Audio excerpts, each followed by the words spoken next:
Praise the lord. దేవుడికి స్తోత్రం. అందరికి కూడా వందనాలు. అందరు బాగున్నారు కదా?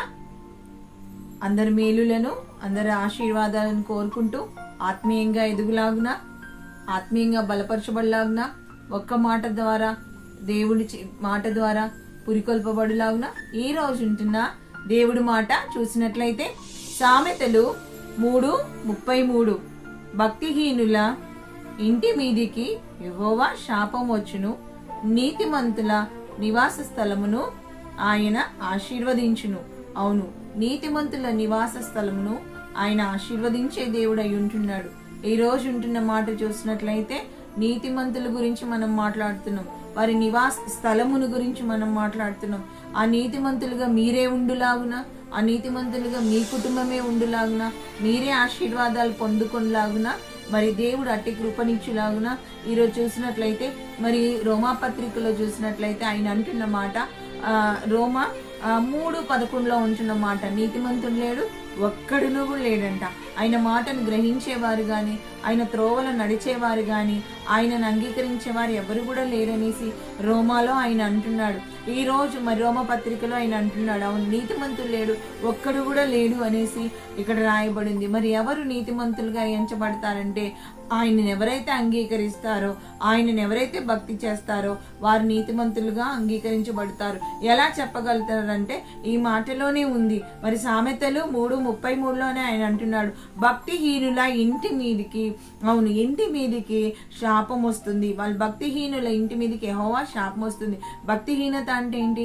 భక్తిహీనత అంటే ఏంటి? దేవుడు అంటే భయం లేని స్థితి, దేవుడు అంటే భక్తి చేయని స్థితి, దేవుడు అంటే ఆరాధన చేయని స్థితి, దేవుడు అంటే కొంచెం కూడా మరి ప్రార్థన లేని స్థితి, దేవుని బిడ్డలై ఉండి కూడా మరి వారు దేవుడు బిడ్డలుగా బ్రతకని స్థితే భక్తిహీనత.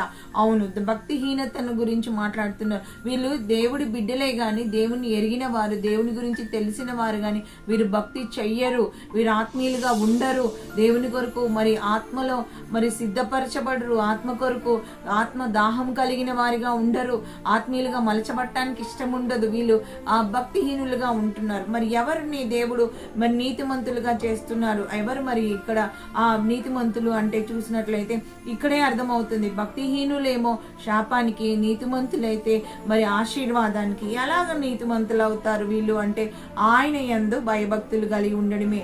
అవును, యెహోవా యందు భయభక్తులు కలిగి ఉండాలి.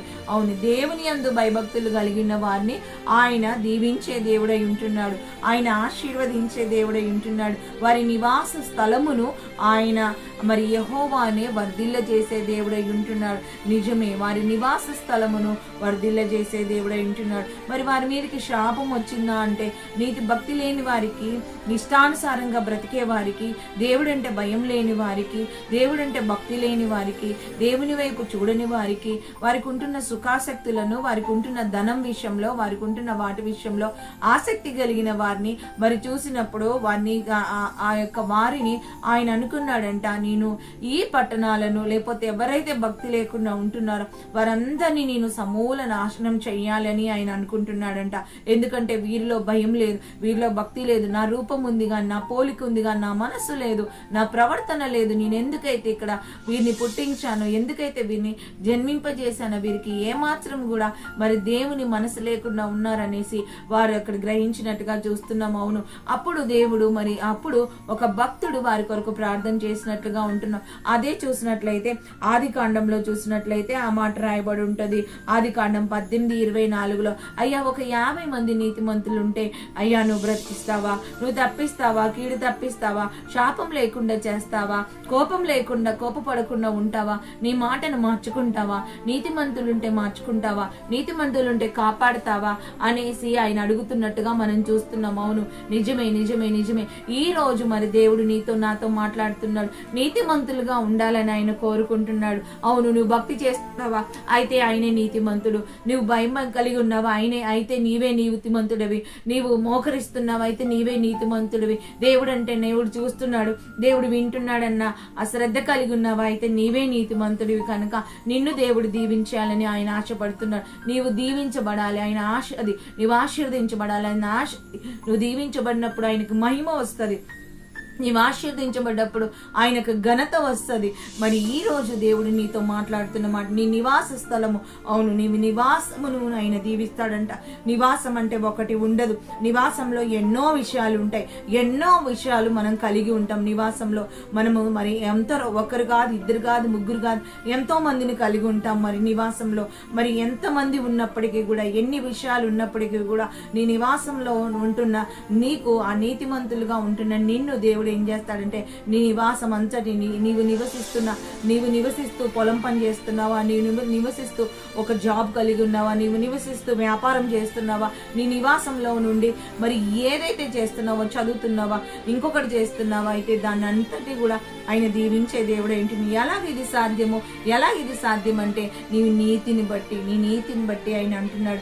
అందుకనే ఆయన అంటున్న మాట కీర్తనకాల్లో చూసినట్లయితే, కీర్తనకాల్లో నీతిమంతుల గురించి ఆయన మాట్లాడుతూ అంటున్న మాట, నీతిమంతులు సంతోషిస్తారు, నీతిమంతులు ఆనందిస్తారు, ఉల్లసిస్తారు.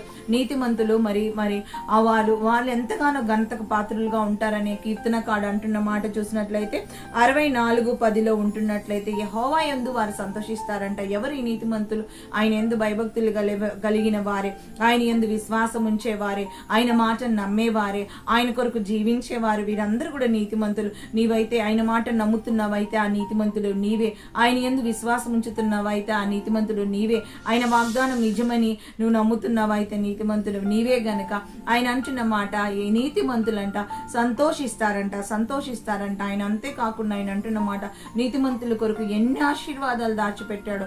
నీతిమంతుల గురు సామెతల్లో చూసినట్లయితే, ప్రసంగిలో చూసినట్లయితే, ఆ అధ్యాయాలు, ఆ సామెత కీర్తనలన్నీ కూడా నీతిమంతుల కొరకు, సామెతలన్నీ కూడా నీతిమంతుల కొరకు ఎన్నో సార్లు మనము మనము వింటూ ఉంటాం. అవును, ఎన్నో ఆశీర్వాదాలు దాగి ఉన్నాయి అనేసి, నీతిమంతుడు సింహం వలె ధైర్యంగా ఉంటాడనేసి. అవును నిజమే. దేనికి భయపడని వాడిగా ఉంటాడు, సంతోషించే వాడిగా ఉంటాడు. అవును, నీతిమంతుడికి దీర్ఘాయుష్ కలుగుతుందని. అవును, నీతిమంతుడు పక్షాన ఆయన ఉంటాడు, నీతిమంతుల మొరన ఆయన వింటాడు.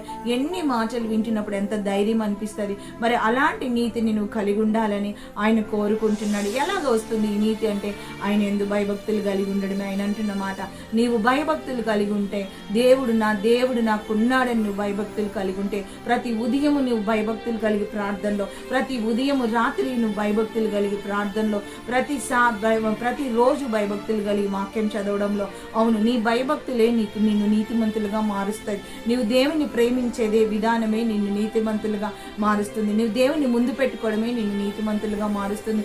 అందుకని ఆయన అంటున్న మాట కీర్తనము 92:12, నీతిమంతులు ఖర్జూర వృక్షం వల్లే మువ్వ వేస్తారంట. వారు ఎదుగుతూ ఉంటారు, మువ్వ వేస్తూ ఉంటారు, అభివృద్ధిలోనికి వస్తూ ఉంటారు, చిగురిస్తూ ఉంటారు. వాళ్ళు మరి ఆశీర్వాదాలు కనిపిస్తూ ఉంటాయి. మరి ఈరోజు నేను ఎలాగా ఉంటున్నాం? నీతిమంతులకు ఉంటున్నాం. మరి నీతిమంతుల నివాస స్థలం ఆయన ఆశీర్వదించే దేవుడు ఏంటి? నీ నివాస స్థలం ఎలా ఉంది? సంతోషంగా ఉందా? దుఃఖంతో ఉందా? గొడవలతో ఉందా? మరి లేకపోతే సమాధానంతో ఉందా? అల్లరి ఉందా? నీ నివాస స్థలం ఎలాంటి దానికి నువ్వు ఇంపార్టెంట్ ఇస్తున్నావు? నీ నివాస స్థలం ఎలా ఉండాలని కోరుకుంటున్నావు? నీ నివాస స్థలంలో ఉన్న నీ పిల్లలు, నీ నివాస స్థలంలో ఉన్న నీ పెద్దలు, నీ నివాస స్థలంలో ఉంటున్న మీ కుటుంబం ఎలా ఉండాలని నువ్వు కోరుకుంటున్నావు? ఆ నివాస స్థలం వర్ధిల్లాలి. నీ అంతటి నీవు కాదుగా, నీవు చేసే భక్తి ద్వారా, దేవుని ద్వారా నువ్వు వర్ధిల్లుతావు, దేవుడి ద్వారా ఆశీర్వదించబడతావు గనక. ఎంత గొప్ప దేవుడు నీ దేవుడు! నిన్ను ఆశీర్వదించే దేవుడై ఉంటున్నాడు, నిన్ను బలపరిచే దేవుడై ఉంటున్నాడు, నీ మేలు కోరే దేవుడై ఉంటున్నాడు, నీ మంచి కోరే దేవుడై ఉంటున్నాడు, నీ క్షేమం కోరే దేవుడై ఉంటున్నాడు. ఇంత గొప్ప దేవుని కలిగి ఉంటున్న నేను కూడా ఎందుకని ఆయనని మరి విడిచిపెట్టేవారిగా, మర్చిపోయేవారిగా, మరి భక్తిహీనులుగా కాకుండా భయభక్తులు కలిగిన నీతిమంతులుగా మనం మార్చబడి ఆ ఆశీర్వాదాలు మీరే, మీ కుటుంబమే, మనమే మన కుటుంబమే పొందుకోవాలి. ఒక్క చెల్లి, అన్న, తమ్ముడు, ఒకసారి నీ గురించి ఆలోచించు. నీవు ఎలాగా ఉన్నావు? నీతిమంతుడు అని నిన్ను గురించి అనుకుంటున్నారా? వీడొక భక్తిహీనుడు, వీడొక పనికిమాని వాడని ఎవరైనా నిన్ను నిందిస్తున్నారా? నీవు ఎలాంటి సాక్ష్యాన్ని కలిగి ఉన్నావు? ఎలాగ ఉండాలి అని నువ్వు కోరుకున్నావు?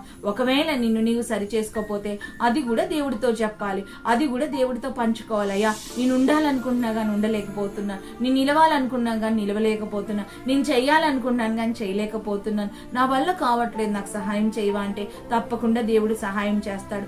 వాటన్నిటి నుంచి ఏ బానిసత్వంలో ఉందో, ఏ బంధకాల్లో ఉన్నో వాటన్నిటి నుంచి దేవుడు విడుదలిచ్చి నిన్ను నీతిమంతునిగా మార్చి నిన్ను దీవించే దేవుడై ఉంటున్నాడు కనుక ఈ రోజు మరి మనమందరం కూడా చిన్న ప్రార్థనతో గొప్ప దేవుడి యొక్క మరి పాదాలు పట్టుకుంటూ గొప్ప దేవుని మహిమపరుస్తూ మనమందరం కూడా ముందుకు వస్తూ చిన్న ప్రార్థన చేసుకుందాం. ఈ దినమంతటిని కూడా ఈ రోజంతటిని కూడా దేవుడికి అప్పచెప్తూ, అయ్యా ఆ నీతిమంతుని నేనే అవ్వాలయ్యా, ఆ నీతిమంతుల గృహం నాదే అవ్వాలయ్యా, ఆ నీతిమంతుల నివాస స్థలము నా కుటుంబమే అవ్వాలయ్యా, నా పిల్లలే అవ్వాలయ్యా, నా వాళ్ళే అవ్వాలయ్యా అయ్యా అంటూ మనందరం కూడా ముందుకు వస్తూ మరి దీవెనలు పొందుకుంటూ ఈరోజు ఎవరిదైతే మ్యారేజ్ డే, బర్త్డే సెలబ్రేషన్స్ ఉన్నాయో వారిని దేవుడు దీవించాలి. ప్రత్యేకంగా ఎవరిదైతే ప్రయాణాలు ఉన్నాయో, ఏ వ్యాపార ఉద్యోగాల పనిలో ఉంటున్నారో క్షేమం ఇవ్వాలి. ప్రయాణాల్లో మరి ఆయన రక్తం పోయబడాలి.